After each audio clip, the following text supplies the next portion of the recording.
శ్రీ మహాగణాధిపతయే నమః. అపార కరుణాసింధుం జ్ఞానదం శాంతరూపిణం శ్రీ చంద్రశేఖర గురుం ప్రణమామి ముదాన్వహం. దేవుని స్వరము ప్రవచించిన వారు శ్రీ కాంచి కామకోటి పరమాచార్య శ్రీ శ్రీ శ్రీ చంద్రశేఖరేంద్ర సరస్వతి మహాస్వాములు వారు. విషయము భగవంతుడు. మనం ఒక ఇంటిని చూసినప్పుడు దీన్ని నిర్మించిన వాడెవరో ఉన్నాడని అనుకుంటాము. దీన్ని ఒకానొక యంత్రశాస్త్రజ్ఞుడు కట్టాడని తెలుసుకుంటాము. ఒక బండిని చూసినప్పుడు దీన్ని ఎవరో తయారు చేశారని ఊహిస్తాము. ఒకానొక వడ్రంగి దాన్ని చేశాడని తెలుసుకుంటాము. ఇల్లు, బండి విషయంలో పలు వస్తువులను తెచ్చి ఒక అమరిక ప్రకారం వాటిని ఒకదానికొకటి అనుకూలంగా కూరుస్తారు. అవి ఒక విశిష్టమైన ఉద్దేశ్యాన్ని దృష్టిలో ఉంచుకుని రూపుదాల్చాయి అని తెలుసుకుంటాం.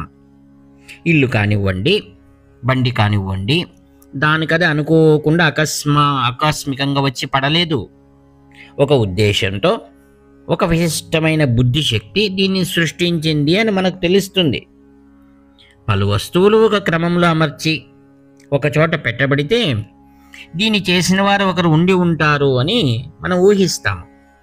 అటువంటప్పుడు ఇంత అనుశాసనం, క్రమానికి కట్టుబడ్డ ఈ విశ్వాన్ని కూడా సృష్టించిన వారు ఒకరు ఉండి ఉంటారు కదా.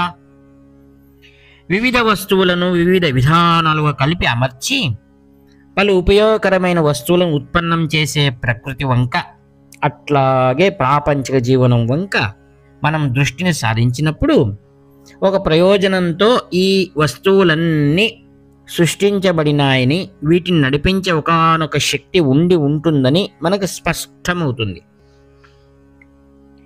మనం కూర్చుని ఉన్న ఈ చిన్న మండపాన్ని ఎవరు చేశారు అంటే మన వద్ద ఉన్న సమాధానం ఉన్నది. ఈ అరటి చెట్టుని ఎవరు చేశారు అంటే మనం వీరు అని చూపించగలిగే వ్యక్తి పేరు ఎరుగుము. అయినా ఒకరెవరో దాన్ని చేశారు, అందుకే ఆ అరటి చెట్టు బోధలో ఇన్ని పొరలు అని లెక్కగా తయారైంది. ఈ పొరలను అతడు ఇంత అందంగా ఏ పరికరంతో అమర్చాడు అని అడిగితే మనం చెప్పలేము. అదేవిధంగా ఆ పర్వతాన్ని, ఆ నక్షత్రాలను, చందమామను ఎవరు చేశారో చెప్పలేము.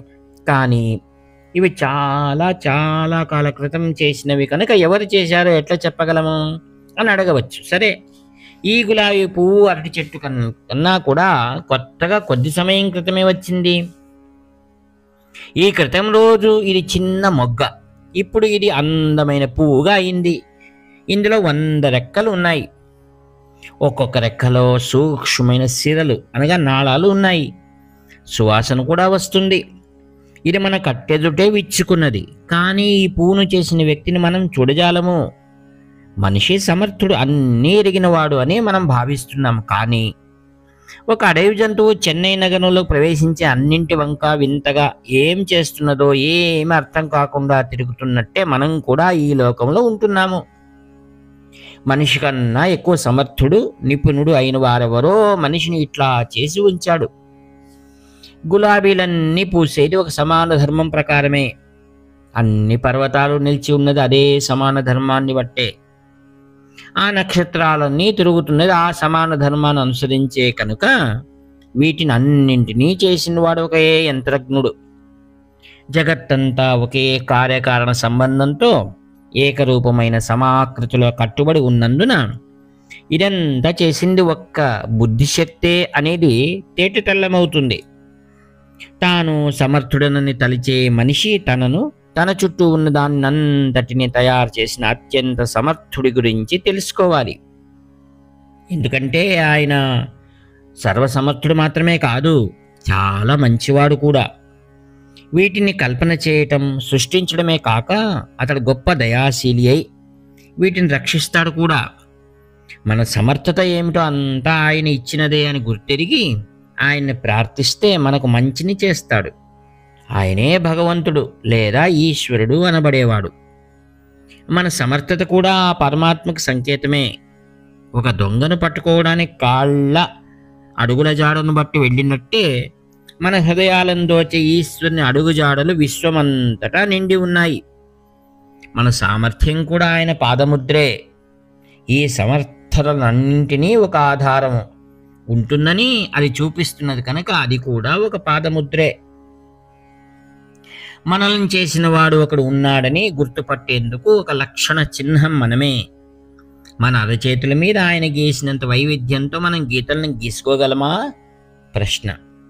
ఈ ఊరిలో ఎందరో జనాలు తమ సామర్థ్యమంతా కూడగట్టి ఉపయోగించేసిన దానికన్నా గొప్పదైన వింతను ఒక పల్చటి చిన్ని ఆకు మీద గీత గీసి ఆయన చేశాడు. జగత్తులో ఉన్న ప్రతిదీ ఆ మహాచోరుని చిహ్నమే. ఒక దొంగ ఎప్పుడూ పరారీలో, అంటే కనిపించకుండా ఎక్కడో దాగి ఉన్నట్టు ఆయన కూడా ఎల్లప్పుడూ దాగి ఉంటాడు. ఆయన గుహలో ఉన్నాడని వేదాలు పదే పదే అంటూ ఉంటాయి. మన హృదయమే ఆ కొండ గుహ. మనలోనే దాగి ఉండి మన బయట అన్ని అద్భుతాలను చేస్తూ భగవంతుడు మనల్ని ఆశ్చర్యంలో పడేసి తనను వెతుకుతూ వెళ్ళేలా చేస్తాడు. ఆయన గురించిన ఆ వెలుగులాడటమే, ఆ అన్వేషణే భక్తి. హరి ఓం తత్సత్. ఇట్లు వ్యాఖ్యాత మీ ప్రియమిత్రుడు నివర్తి నాగభూషణ శర్మ. హర హర శంకర. జై